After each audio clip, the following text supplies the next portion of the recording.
So since अभी आपके जितने भी सेशंस आए उसमें यही है कि आगे आने वाला फ्यूचर बहुत ही अनप्रिडिक्टेबल होने वाला है। तो I am 20 year old and I want to do my business, I want to be an entrepreneur. तो हमारे लिए कौन कौन सी ऐसी फील्ड्स हैं जो ओपन है जिसमें हम अभी कुछ करेंगे तो आने वाले 5-10 साल में उसका बहुत अच्छा स्कोप हो सकता है? I wanted to more know. इससे पहले कि मैं बताऊं कि भाई क्या करियर आप लोगों को चूज करना चाहिए, आपके हिसाब से आपको क्या लगता है कौन से ऐसे करियर्स हैं जो आने वाले टाइम में जिसमें ग्रोथ ज़्यादा हो सकती है? तो मुझे लगता है कि रेस्टोरेंट ओपन करना चाहिए, क्योंकि रेस्टोरेंट कभी बंद नहीं होगा और इंसान खाना कभी मतलब खाएगा, छोड़ेगा नहीं खाना खाना। रेस्टोरेंट जिसकी आप बात कर रहे हो, that is the most risky business in the entire world. मतलब जितने रेस्टोरेंट्स खुलते हैं उसमें से 90% से ज़्यादा 1 साल के अंदर अंदर बंद हो जाते हैं। लोग खाना खाएंगे इसका मतलब ये नहीं है कि रेस्टोरेंट का बिजनेस चल जाएगा, दो अलग अलग चीज़ें हैं। And why are you saying restaurant? क्योंकि अगर मेरे सेशंस को ध्यान से देखा है तो इसका मतलब क्या है कि एक बहुत बड़ी क्राइसिस आने वाली है। तो क्राइसिस का मतलब क्या होता है? फाइनेंशियल क्राइसिस, जहां पर के आपका जितना खर्चा है वो बढ़ जाएगा बिकॉज ऑफ इन्फ्लेशन, और कमाई उतनी स्पीड से नहीं बढ़ पाएगी या फिर कमाई ऑलमोस्ट जीरो हो जाएगी। ऊपर से इधर उधर जो आपने इन्वेस्टमेंट्स कर रखे हैं उसकी भी वैल्यू कम हो जाएगी। तो जब जेब में पैसा नहीं होगा तो पैसा खर्चने के बारे में सोचोगे या एक एक रुपए बचाने के बारे में सोचोगे? तो खाना कहां महंगा पड़ता है, कहां सस्ता पड़ता है, रेस्टोरेंट में या घर पे? घर पे। इसका मतलब क्या है कि फ्यूचर में जो डिस्क्रिशनरी स्पेंड्स हैं वो कम होने वाले हैं। ये क्लियर हो रहा है क्यों? जब स्पेंडिंग पावर कम हो जाएगी और इन्फ्लेशन बढ़ जाएगी तो इंसान सिर्फ सर्वाइवल के बेस पे रहेगा कि बस रोटी का पड़ा मकान, तो रोटी तो बचेगी ऑफ कोर्स, तो एग्रीकल्चर का बिजनेस माइट इंक्रीज। राइट। तो आप एक स्टेप आगे चले गए, यानी कि एग्रीकल्चर का बिजनेस। अब वहां पे भी एक बहुत बड़ा क्वेश्चन मार्क है। एक होता है हेडविंड, एक होता है टेलविंड। ध्यान से इन दोनों के बीच के फर्क को समझो। किसी को आइडिया है क्या होता है बिजनेस में या इंडस्ट्रीज में हेडविंड क्या होता है और टेलविंड क्या होता है? ये समझने से पहले कि आपको क्या करियर चूज करना चाहिए आगे अपने लिए, चाहे वो बिजनेस हो, चाहे वो जॉब हो, anything, any profession for that matter, आपको इस कॉन्सेप्ट को समझना पड़ेगा। What is headwind and what is Tailwind? Headwind मतलब क्या कि कोई ऐसा बिजनेस जहां पर जो गवर्नमेंट की पॉलिसीज है या जो मैक्रो एनवायरमेंट है या जो इकोनॉमी में हो रहा है या पूरे वर्ल्ड में हो रहा है वो उस बिजनेस को सपोर्ट नहीं कर रहा है बल्कि उसमें रुकावट पैदा कर रहा है। जैसे आप किसी हिल स्टेशन पे चल रहे हो और हेडविंड यानी कि सामने से जो हवा चल रही है वो बहुत तेज है, तो ऐसा नहीं आप आगे नहीं बढ़ सकते, बट आगे बढ़ने में एफर्ट बहुत ज्यादा लगाना पड़ेगा। और टेलविंड मतलब पीछे से हवा चल रही है तो आप एफर्ट कम भी लगाओगे तब भी आप तेज भाग सकते हो। तो आपको देखना होगा किन सेक्टर्स में हेडविंड आने वाली है, किसमें टेलविंड आने वाली है सबसे पहले। लेकिन इसका मतलब ये नहीं है, because you tend to over simplify things whatever I say. तो इसका मतलब ये नहीं है कि अगर हमने ये आइडेंटिफाई कर लिया कि उस सेक्टर में टेलविंड आने वाली है तो आप उस सेक्टर में जाओगे, काम करोगे और करोड़पति बन जाओगे। ऐसा नहीं है। उसमें भी बहुत सारे लोग सक्सेसफुल होंगे और फेल होंगे, उसमें भी कंपटीशन है, जैसे कि उधर दूसरी जगह पे कंपटीशन है, लेकिन कंपैरेटिवली कम एफर्ट में सक्सेस मिलने के चांसेस, प्रोबेबिलिटी वहां पर ज्यादा है, श्योरिटी कहीं भी नहीं है। अब अगर इन दोनों बिजनेसेस की हम बात करें, यानी कि एक हो गया रेस्टोरेंट का बिजनेस, फाइनेंशियल क्राइसिस के समय जब गल्फ का जो पूरा का पूरा एरिया है वहां पर एक वॉर है ऑयल की, जिसकी वजह से ऑयल के प्राइसेस बढ़ रहे हैं और वो कहां तक जा सकते हैं वो डिपेंड करता है कि वॉर कब तक चलेगी। और ये प्रेडिक्ट करना इज नेक्स्ट टू इम्पॉसिबल कि वॉर कब खत्म होगी। ये सिचुएशन और कॉम्प्लिकेटेड होती चली जा रही है। जितनी सिंपल समझी थी लोगों ने कि 1 महीना पहले कि ये तो कुछ दिन में खत्म हो जाएगी, ऐसा कहीं भी दूर दूर तक नजर नहीं आ रहा है। हो सकता है वॉर कुछ महीने चले, हो सकता है कुछ साल भी चल जाए। तो एनर्जी प्राइसेस का क्या होगा? और उसके साथ में सब कुछ जुड़ा है, मैन्युफैक्चरिंग, ट्रांसपोर्टेशन, ट्रैवल, सब कुछ किससे जुड़ा है? ऑयल से। तो सब कुछ महंगा हो जाएगा। तो मान लो महंगाई बढ़ गई 50% से, क्या आपकी सैलरी बढ़ जाएगी अगले साल 50% से? इनफैक्ट जो लोग नॉन डिस्क्रिशनरी आइटम्स वाली कंपनीज में काम कर रहे होंगे उनकी तो जॉब उल्टा निकलेंगे वो वहाँ से, क्योंकि जब उनकी सेल नहीं होगी उन कंपनीज की तो ऑफ कोर्स वो अपने एम्प्लॉयज़ को कैसे पे करेंगे। और ये एक विशियस साइकिल होती है।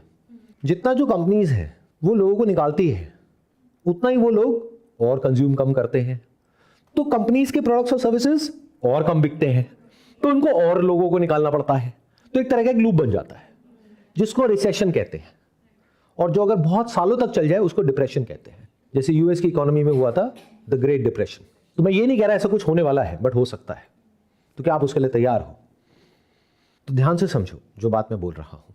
हेडविंड कहां है, टेलविंड कहां है? अगर आप एक रेस्टोरेंट खोलते हो ऐसे एनवायरमेंट में जहां पर ऑलरेडी रेस्टोरेंट बिजनेस में बहुत ज्यादा कंपटीशन है, बहुत ज्यादा ओवरहेड्स है, सुनने में, दूर से देखने में बहुत आसान लगता है, जब आप अंदर घुसते हो तब पता लगता है कि कितना कॉम्प्लिकेटेड है। या तो आप डायरेक्टली बेचने की कोशिश करोगे जहां पे जो रेंट है उस स्पेस का वो बहुत ज्यादा है, प्लस जो इनिशियली अपने काम को चलाना है that is next to impossible, क्योंकि कंपटीशन बहुत ज्यादा है। और आप अपने ऊपर रख के देखो कितनी बार ऐसा होता है कि एक ही रेस्टोरेंट में बार बार जाते हो आप। You want to try out new restaurant every time. और अगर ये ऑनलाइन मार्केट प्लेसेस के थ्रू बेचोगे तो इनकी जो टर्म्स है वो ऐसी है कि जहां पर वो तो पैसा कमा रहे हैं और कमाएंगे और उनको भी सर्वाइव करना है, उनकी भी कोई गलती नहीं है, बट जब उन प्लेटफॉर्म्स पे आप एड्स रन करोगे, ऊपर से जो उनकी कमीशन होती है वो दोगे और जो बाकी सारी कॉस्ट होती है उस सबको कैलकुलेट करोगे, तो even if you have opened a cloud kitchen, उसमें भी कंपटीशन बहुत ज्यादा है। उसमें भी जो बड़े बड़े प्लेयर्स हैं विद डीप पॉकेट्स, जिनको फर्क नहीं पड़ता है 2-4 करोड़ रुपए लगा दो, 2-3 साल में रिटर्न आती रहेगी, उनके लिए कोई दिक्कत नहीं है। बट आपने मान लो 5-10 लाख रुपए कहीं से ले करके अपना जो भी जोड़ा हुआ था वो सब लगा दिया, अब वो तो 2-4 महीने में 6 महीने में खत्म हो गया, अब क्या करोगे? बंद कर दोगे बस। तो इसका मतलब क्या है? एक तरफ से बिजनेस बहुत मुश्किल है, नंबर 1। अब ये मैं नहीं कह रहा हूं, स्टैटिस्टिकली इट इज प्रूवन। आप जा करके रिसर्च कर सकते हो चैट जीपीटी पे, जेमिनी में, ग्रॉक में या कहीं पर भी, कि ऐसे कौन से बिजनेसेस हैं पूरे वर्ल्ड में जहां पे फेलियर रेट सबसे ज्यादा है। उसमें जो रेस्टोरेंट बिजनेस है ये टॉप पे कहीं पे आएगा। एक तो ये बहुत बड़ी कॉम्प्लिकेशन हो गई। दूसरा, जिस तरह की क्राइसिस अभी दुनिया में चल रही है या आने वाली है, उस सिनेरियो में जो डिस्क्रिशनरी स्पेंड्स है, यानी कि रेस्टोरेंट में खाना इज एन ऑप्शन बट खाना इज नॉट एन ऑप्शन। बढ़िया ब्रांड का खाना इज एन ऑप्शन बट खाना इज नॉट एन ऑप्शन। तो इसका मतलब क्या होगा? ऐसे सिनेरियो में हेडविंड्स बहुत ज्यादा स्ट्रांग हो जाएगी डिस्क्रिशनरी बिजनेसेस के लिए। डिस्क्रिशनरी मतलब क्या, ये क्लियर हो रहा है? कोई एग्जांपल देगा आप में से कि किस तरह के डिस्क्रिशनरी स्पेंड्स होते हैं और किस तरह के नॉन डिस्क्रिशनरी होते हैं? Discretionary means that is not essential. That is luxury purchases. It can be, or maybe going to water park, or maybe going on fun trip. That can be discretionary. And if it is if about essential, it is hospital expenses and school expenses and basic clothes and basic necessities like food, groceries. तो अगर ये आपको समझ आ रहा है दोनों के बीच का फर्क, डिस्क्रिशनरी और नॉन डिस्क्रिशनरी के बीच में, तो एग्रीकल्चर की अगर बात करी जाए तो ऐसे में जब महंगाई बढ़ रही होगी हर चीज की, तो एक ऐसी चीज है जिसके ऊपर आप कॉस्ट चाह करके भी कम नहीं कर सकते, वो क्या है? खाना। तो इसका मतलब क्या है? यहां पर हमको एक अपॉर्चुनिटी नजर आ रही है, टेलविंड नजर आ रही है एग्रीकल्चर सेक्टर में। बट अगेन इसका मतलब ये नहीं है कि आप अपना जो भी कर रहे हो उसको सबको छोड़ छाड़ के एग्रीकल्चर में चले जाओ। हाँ, अगर आपका एक फैमिली बैकग्राउंड है एग्रीकल्चर का, फार्मिंग का, यानी कि आपकी फैमिली को 10-20 साल 50 साल का एक्सपीरियंस है और आप उसको छोड़ करके शहर में आकर के कुछ करने की कोशिश कर रहे हो, तो it's like swimming against the tide, जो आज से 10-20 साल पहले बहुत अच्छा आइडिया था, बट आने वाले टाइम में उससे बेटर आइडिया क्या है? क्या आप ये दिमाग लगाओ कि जिस फील्ड में ऑलरेडी आपको एक्सपीरियंस है, आपको, आपकी फैमिली को, क्या उसको प्रॉफिटेबल बनाया जा सकता है? मान लो आपकी जो फैमिली हो खेती बाड़ी करती है, वहां पे कोई कमाई नहीं हो रही है, लॉसेज हो रहे हैं और हो ही रहे हैं बहुत सारे फार्मर्स को, तो क्या आप वहां पर दिमाग लगा सकते हो कि उसी खेत में ऐसा क्या किया जा सकता है और किस तरीके से किया जा सकता है कि यहाँ पे लॉस ना हो, प्रॉफिट हो? या दिमाग इतना बंद है कि आपके दिमाग में ये चल रहा है कि अगर 10-20 साल से 30 साल से लॉस हुआ है तो आगे भी लॉस ही होगा? अगर इतना भी क्वेश्चनिंग माइंड नहीं है और आप शहर में आकर के कोई बिजनेस करने के बारे में सोच रहे हो, तो भगवान ही आपका भला करेगा। एक्चुअली मैं एक गांव से बिलोंग करता हूँ और मेरा फैमिली बैकग्राउंड है कि जहाँ पे फार्मिंग का बिज़नेस पहले था, बट बाद में धीरे धीरे अब हम लोगों ने किसी और को दे दिया, वो पूरा कुछ करते हैं। बट अगर वहाँ पे हम बात करें तो प्रॉपर इंफ्रास्ट्रक्चर ना होने की वजह से जो भी होती है फसल ना, तो वो चीज़ें अगर हम सिटी तक लेके जाते हैं तो इतना ज़्यादा प्रॉपर इंफ्रास्ट्रक्चर नहीं है, जिसके चक्कर में जो है वहीं पे कुछ ना कुछ उसका करना पड़ता है, तो वो कम रेट पे बेचो या कुछ भी करो तो लॉसेज होते हैं उसमें, तो उतना बेहतर रेट नहीं मिल पाता, जिसकी वजह से फार्मिंग हम लोगों ने छोड़ दी। पहले हमारे उधर सारी फसल होती थी, बाद में हम लोगों ने पूरा शुगर केन पे शिफ्ट किया। बट ऐसे भी हैं कुछ मिल्स हैं जो पैसा देती हैं, कुछ 1 साल बाद देती है, कुछ 2 साल बाद देती है, तो कहीं चीनी ले जाओ आप, पैसा हम नहीं दे पाएंगे। तो ऐसी चीज़ों की वजह से हम लोगों ने खेती पूरी बंद कर दी। तो इस चीज़ का कुछ सोल्यूशन कि अगर हम कुछ अभी आज के डेट में अगर फार्मिंग कर रहे हैं तो किस चीज़ की फार्मिंग करें जिसकी वजह से बेहतर चीज़ें? इस चीज़ का सोल्यूशन ये है कि आप फार्मिंग मत करो, आप वो करो जो आपने प्रॉब्लम फेस करी जिसकी वजह से आपका काम बंद हो गया, और उन फार्मर्स को सपोर्ट करो ताकि उनका काम बंद ना हो। जिस वजह से आपका बिजनेस बंद हुआ, क्यों हुआ? क्योंकि आपने कहा वो इंफ्रास्ट्रक्चर नहीं है, जिस वजह से वो गांव से जब तक शहर तक पहुंचता है माल, वो माल या तो खराब हो जाता है या उसकी क्वालिटी गिर जाती है, जिस वजह से उतना दाम नहीं मिलता है जितना कि आपने कॉस्ट लगाई उसको प्रोड्यूस करने में। तो what if you create N infrastructure not at a very big level, at a small level? मतलब क्या कि एक पर्टिकुलर टेम्परेचर चाहिए होता है उसको प्रिजर्व करने के लिए। तो अगर ऐसे कुछ ट्रक्स, बहुत बड़े नहीं, मान लो छोटे छोटे, अगर ऐसे कुछ ट्रक्स से आप शुरू करो, 1 या 2 ट्रक से, जहां पर के वो जो किसान है उनको आप बोलो कि अभी आप इतने का बेच रहे हो यहां पर, यहां की मंडी में, अगर ये ना करो, आप मुझे दो तो मैं आपको बेटर प्राइस देता हूं। और आपको क्या करना है, उस माल को लेकर के जाना है जहां पर उसका बेटर प्राइस मिल रहा है फॉर दैट पर्टिकुलर क्वालिटी, वो उनको दे पाओ। या बेटर स्टिल, शहर में जा करके पहले देखो कि ये जो आपकी क्रॉप है, मान लो शुगर केन है, तो उसका ज्यादा प्राइस किस तरह की शुगर केन को मिलता है और कम प्राइस किस तरह की शुगर केन को मिलता है, और कौन सा जो बायर है वो ज्यादा प्राइस देता है और कौन है जो कम देता है, कौन है जो उधार पे लेता है, कौन है जो कैश में डीलिंग करता है, और उनको एग्जैक्टली क्या चाहिए। मतलब पहले आप ये रिसर्च करो, फिर उसके बीच में एक तरह का एक ब्रिज बना दो। तो what if you become the middleman rather than being here और देयर। क्लियर हुआ कि पहले हमने चूज किया कहां पर टेलविंड है, फिर ये चूज किया कि वहां पर किस तरीके से क्या काम करना है। अब मैंने क्यों कहा इनको कि आप ये मत करो, क्योंकि अगर ये फार्मिंग करने लग गए, दैट इज मैन्युफैक्चरिंग, तो डिस्ट्रीब्यूशन कौन करेगा। एक आदमी अगर सब कुछ करने की कोशिश करेगा तो एंड में वो कुछ भी नहीं कर पाएगा। तो मैंने क्या कहा, ज्यादा प्रॉफिट जो इसमें है वो डिस्ट्रीब्यूशन में है, ना कि मैन्युफैक्चरिंग में। तो आप डिस्ट्रीब्यूशन में आ जाओ। Right now I am planning to buy a property में दिल्ली एनसीआर या किसी टियर 2 सिटी में, तो बड़े सारे ऑप्शंस आते हैं कि बनती हुई वाली लो, जो भी बन रही है, या बनी हुई लो, किस हिसाब से प्रॉपर्टी खरीदो कि आगे कंटिन्यूइंग दिस वॉर थिंग और जैसे आने वाला है उसमें वो इन्वेस्टमेंट मुझे अप्रिसिएशन ही दे। इट वोंट, क्योंकि it won't take me to the date, more of date zone. तो आपका क्वेश्चन क्या है कि वो प्रॉपर्टी लेनी चाहिए नहीं लेनी चाहिए, व्हाट इज योर क्वेश्चन। मतलब रियल एस्टेट में इस पॉइंट पे इन्वेस्ट करना चाहिए कि नहीं करना चाहिए। मेरे स्टैंड पॉइंट से देखोगे तो अभी ये सही टाइम नहीं है। ये एक बबल है जो आज नहीं तो कल क्रैश करेगा। मतलब आपको ये अपॉर्चुनिटी मिलेगी बट अभी उसका सही टाइम नहीं है। मतलब अगर मैं आपकी जगह होऊंगा तो अभी कुछ टाइम मैं ऐसी कोई इन्वेस्टमेंट नहीं करूंगा, और जब वो सही समय आएगा, यानी वो प्रॉपर्टी जो अभी आप ले रहे हो, मान लो 2 करोड़ की, वो रह जाती है 1 करोड़ की। ऐसा होता है, हो सकता है। देखो एक बात अच्छे से समझ लो, अच्छे से। आप कह रहे हो ऐसा हो सकता है, हो तो सब कुछ सकता है। दुबई का नाम सुना है?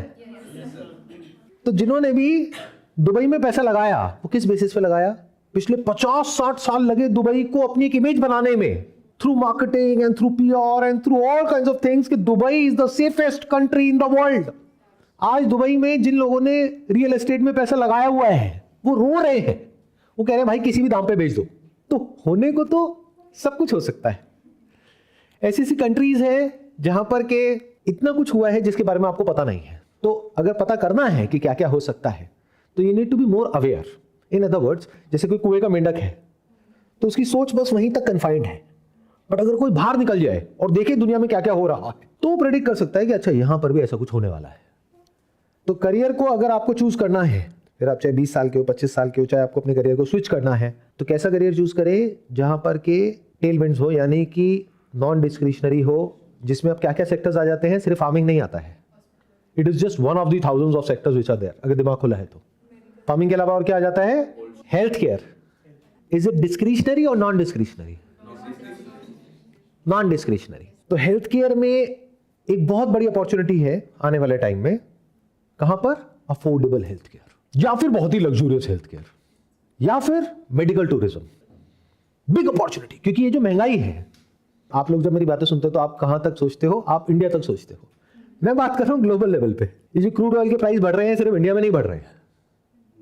इनफैक्ट इंडिया में तो अभी बढ़े नहीं है क्योंकि इलेक्शन आने वाले हैं। थोड़े टाइम बाद बढ़ेंगे, ऑब्वियस है। नहीं तो क्या रीजन है क्यों नहीं बढ़ा? बाकी सारी कंट्रीज में बढ़ गए, हमारे आसपास की जितनी कंट्रीज हैं पूरी दुनिया में बढ़ गए, इंडिया में क्यों नहीं बढ़ रहे? उसको आर्टिफिशियली अभी रोक के रखा हुआ है, बट कब तक रोक पाएंगे? एनी हाउ, तो ये जो ईरान वॉर है इसका असर डायरेक्टली आ रहा है ऑयल पे, यानी कि एनर्जी पे। एनर्जी चाहिए पूरी दुनिया को, तो पूरी दुनिया में इन्फ्लेशन आने वाला है। तो महंगाई सिर्फ यहां पे नहीं बढ़ने वाली, हर जगह बढ़ने वाली है। तो वेस्टर्न कंट्रीज जहां पर के हेल्थ केयर ऑलरेडी बहुत महंगा है, वो और महंगा हो जाएगा। तो वहां पर एक अपॉर्चुनिटी क्रिएट होगी मेडिकल टूरिज्म में, जहां पर के वहां से लोग यहां पर आएंगे अपना ट्रीटमेंट कराने के लिए। तो you can be the connecting link between them and the health care institutions here through marketing. तो यहां पे भी एक अपॉर्चुनिटी आ गई। इनफैक्ट अगर ध्यान से समझोगे इन दोनों जगह पे क्या इंसाइट्स निकल के आई? ज्यादा पैसा जो है फ्यूचर में वो डिस्ट्रीब्यूशन में है।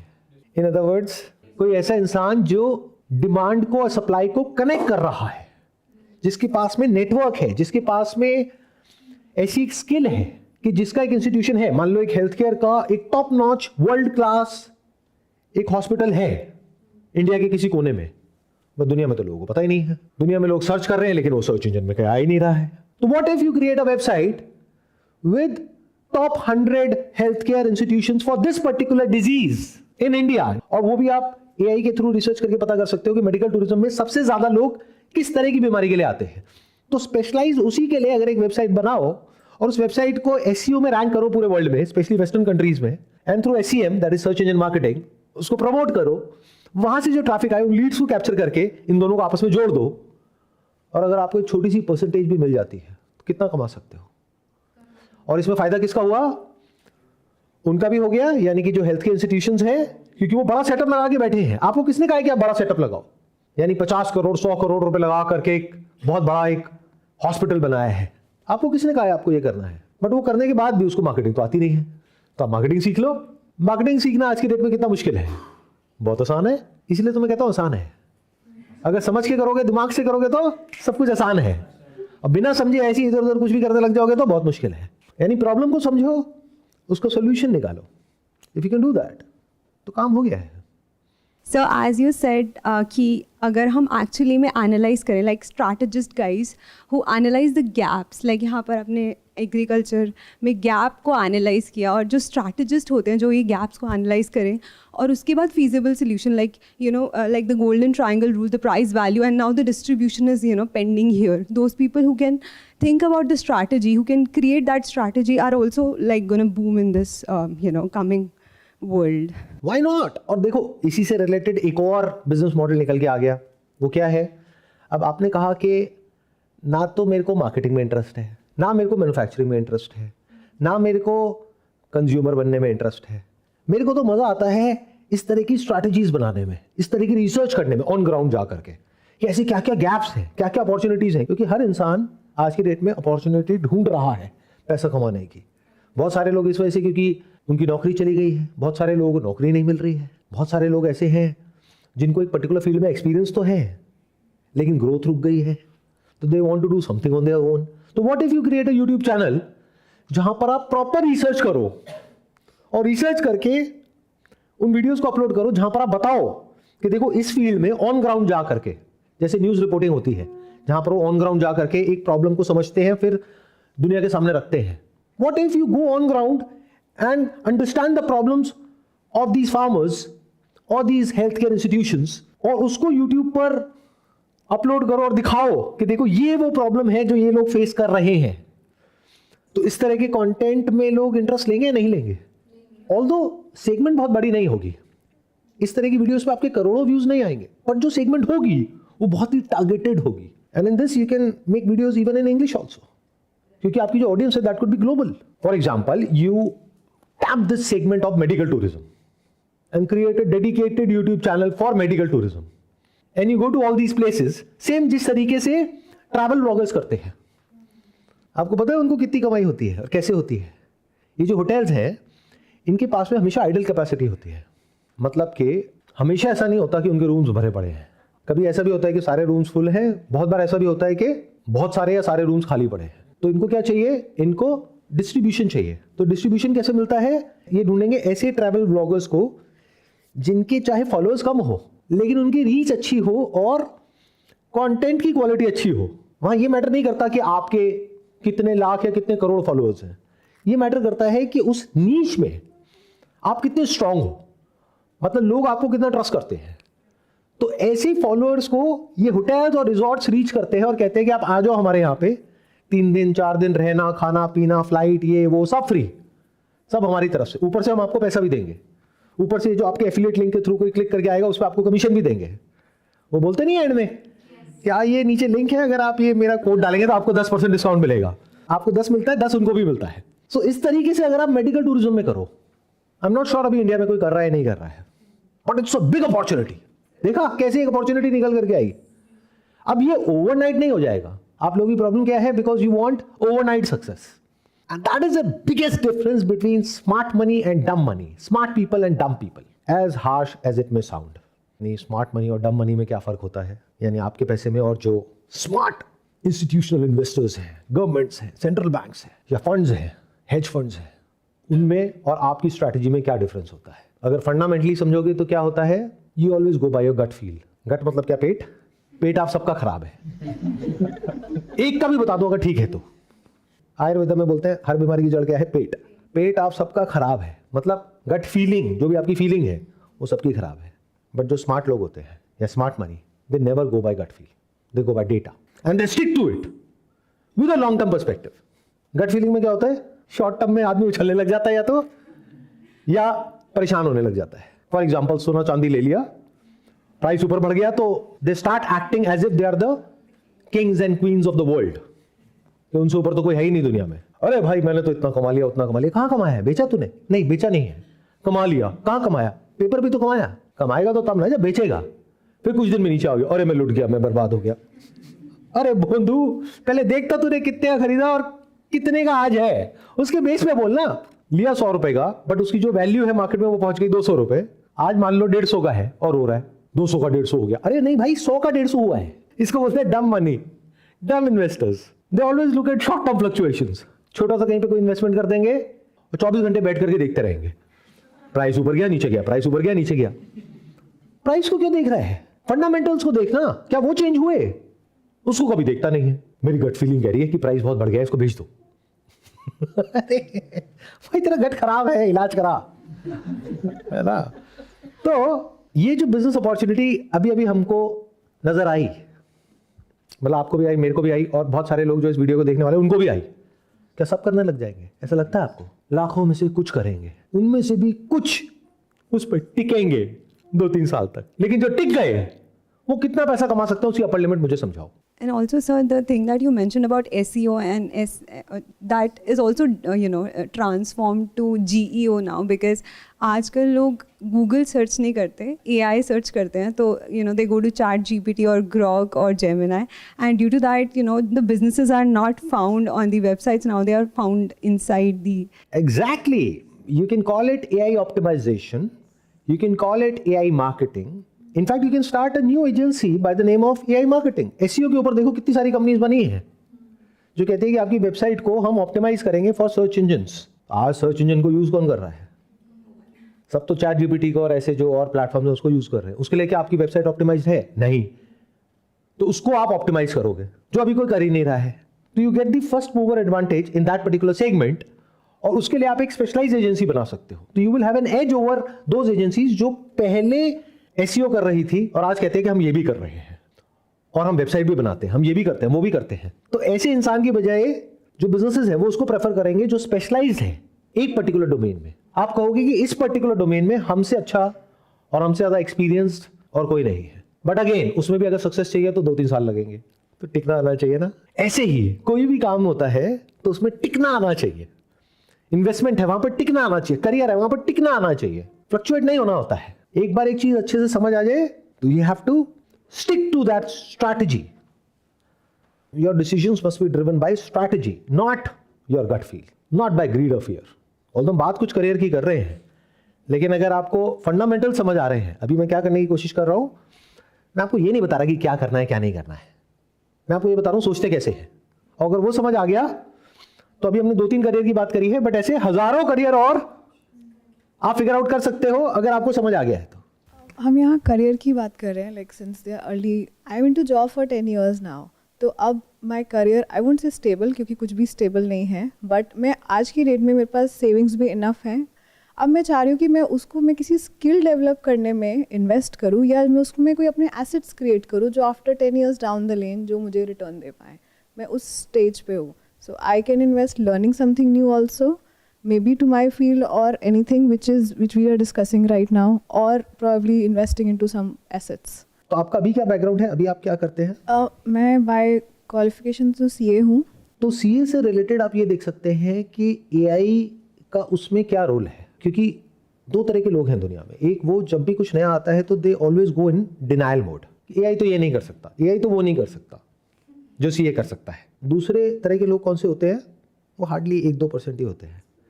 वो कौन होते हैं? वो बोलते हैं ये छोड़ो क्या नहीं कर सकता, ये देखते हैं एआई क्या कर सकता है। फिर आप वो देखना शुरू करते हो जो और कोई नहीं देख रहा है, तो आपको दिखता है अच्छा जो एक सीए कर सकता है उसमें से ये तो एआई भी कर सकता है, ये भी कर सकता है, ये भी कर सकता है, ये भी कर सकता है, ये भी कर सकता है, ये भी कर सकता है।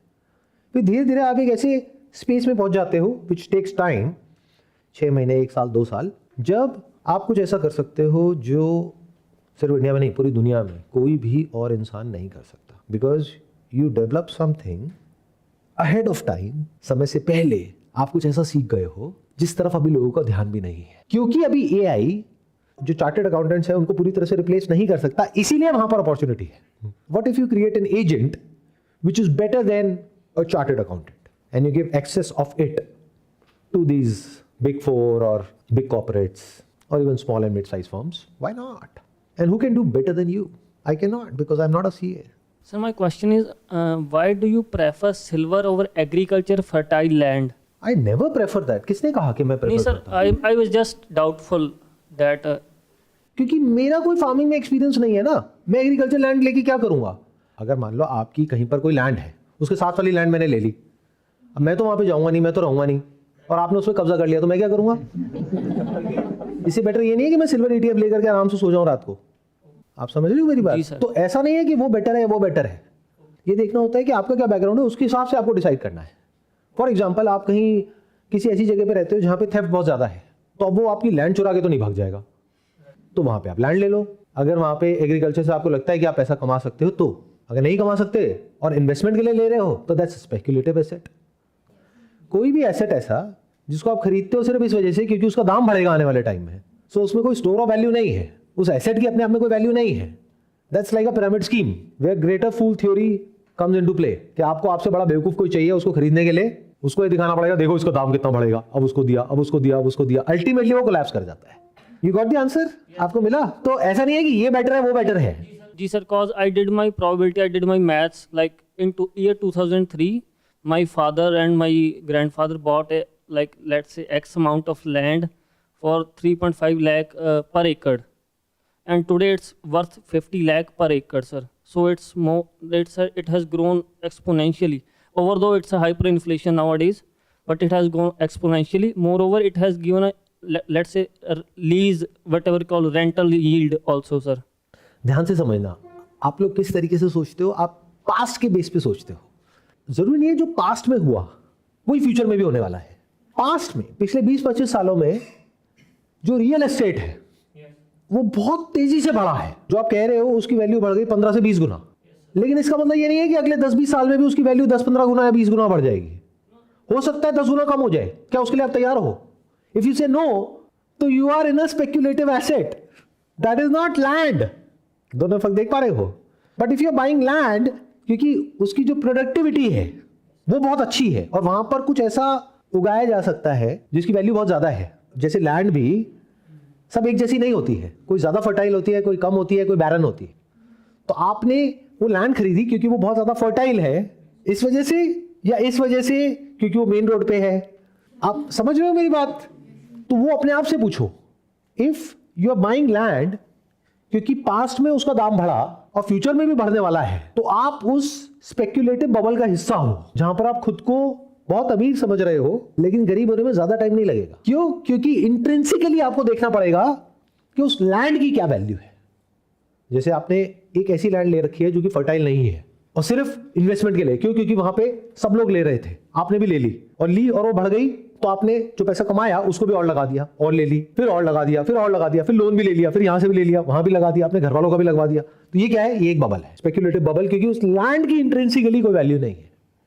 बट मान लो वो जो लैंड है वो किसी तरह की ऐसी इंडस्ट्रीज के लिए यूज हो सकती है जो फार्मिंग के लिए ना सही, लेकिन इंडस्ट्रियल पर्पसेस के लिए, वेयर हाउसेस के लिए, या कोल्ड स्टोरेज के लिए, या किसी और चीज के लिए वो यूज हो सकती है, और उस वजह से उसकी वैल्यू है। मतलब वो लैंड की अपने आप में एक वैल्यू है, नॉट जो मार्केट बोल रहा है, क्योंकि मार्केट तो ऊपर नीचे होता रहता है।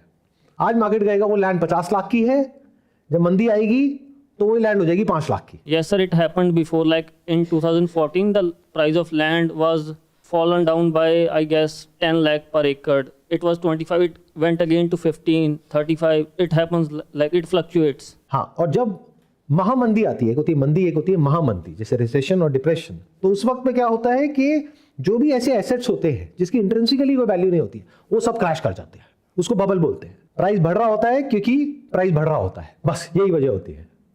प्राइस बढ़ रहा है इसलिए सब खरीद रहे हैं, out of FOMO, fear of missing out. अगर मैं नहीं लिया और प्राइस बढ़ जाएगा। जैसे जो आपने रियल एस्टेट वाला क्वेश्चन पूछा था, उसमें भी यही हो रहा है। अगर आज की डेट में आप देखोगे तो अगर अभी मैंने नहीं लिया तो ये 2 साल पहले 1 करोड़ का था, आज ऑलरेडी 2 करोड़ का हो गया, ऐसा ना हो 4 करोड़ का हो जाए। That's why that is a bubble. आपको ये देखना है ऐसे कितने लोग हैं जो 2 करोड़ का वो खरीदने का अफोर्ड कर सकते हैं आने वाले 2 साल बाद या 5 साल बाद। उससे आपको क्लैरिटी आएगी कि ऐसे बहुत कम लोग हैं। 2 करोड़ का खरीदने के लिए उसकी EMI आएगी 2 लाख रुपए महीना। अब ऐसे कितने लोग हैं जो महीने का 5-10 लाख रुपए कमा रहे हैं जो 2 लाख की EMI भर सके, और 2 करोड़ में भी कोई बहुत अच्छा फ्लैट नहीं मिलने वाला है। 5-10 करोड़ से कम कुछ है ही नहीं दिल्ली NCR में, अगर ढंग का आप लेने जाओगे तो 10 करोड़ का फ्लैट कितने लोग खरीदेंगे? That's why that is a bubble. और 10 करोड़ का क्यों बिक रहा है? क्योंकि न्यूज में आ जाता है कि ये फ्लैट बिक गया 100 करोड़ का, अब ये बिक गया 150 करोड़ का, अब ये बिक गया 200 करोड़ का। तो अरे जब वो 200 करोड़ का बिक गया तो 10 करोड़ क्या होता है? It's like lottery. जैसे इंडिया की पॉपुलेशन है 150 करोड़, उसमें से किसी एक की लॉटरी लग गई 100 करोड़ की।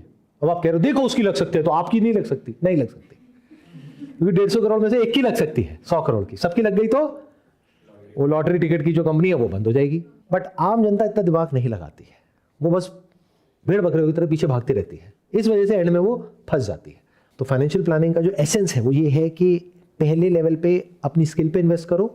अगर मैं स्टेप बाय स्टेप बताऊं, अब आपको देखना है आप किस कैटेगरी में हो, किस लेवल पर हो। सबसे पहले अपनी स्किल पे इन्वेस्ट करो, सबसे ज़्यादा रिटर्न्स वहाँ पर है। अपनी स्किल को ऐसा बना लो, खुद को ऐसा बना लो कि आप पैसा कमा सको। फिर दूसरा स्टेप आता है कि वो जो पैसा कमाया उसको बचाओ, ये नहीं कि सारा खर्च दो। फिर आता है कि वो जो बचाया उसको इस तरीके से इन्वेस्ट करो कि उस पैसे से पैसा आए, फिर वो जो पैसे से पैसा आ रहा है उसको खर्चो। सर आप में कौन सी स्किल्स थी जो मतलब यूट्यूब में टॉप लीडर आपको बनाया जिसने? और सर ये आज के ज़माने में मतलब मस्ट है कि होना स्किल्स, क्योंकि हमने देख रखा है कि बहुत सारी स्किल्स होती हैं लोगों के पास, तब भी वो लिंक्डइन में अनएम्प्लॉयड रहते हैं। It's a very good point. मेरे पास में कौन सी स्किल्स थी? ऊपर ऊपर से देखने में लगेगा मेरे पास में फोटोग्राफी नाम की एक स्किल थी, विच इज़ नॉट ट्रू, क्योंकि वो स्किल उस वक्त इंडिया में हज़ारों लोगों के पास और भी थी। तो मेरे पास में एक ऐसी स्किल थी उस वक्त जो और किसी के पास में नहीं थी। That was marketing. I knew something about marketing which includes but not limited to advertising and sales, जो और किसी को नहीं पता था।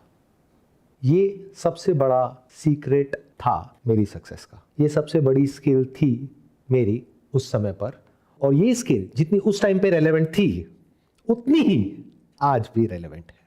When I talk to my son and daughter और वो मुझसे पूछते हैं कि आगे क्या करना चाहिए, मैंने कहा जो भी करना है करो, बट सेल्स और मार्केटिंग को you can not take it for granted. There are lot of people in this world who know how to build a product और अ सर्विस, यानी कि उनके पास में स्किल है but they don't know how to market it. तो if you know how to market it तो आपको product बनाने की भी जरूरत नहीं, क्योंकि प्रोडक्ट बना करके लाखों लोग बैठे हैं। आज की डेट में बिजनेस में अपना कुछ करना और उसमें पैसा कमाना, if you understand what I am talking about, जो अभी आप नहीं समझते हो, यानी कि मार्केटिंग क्या होती है और आज के टाइम में मार्केटिंग क्या है, अगर ये आप समझ जाओ तो आप कितना पैसा कमा सकते हो, कितनी जल्दी कमा सकते हो, उसकी कोई अपर लिमिट नहीं है।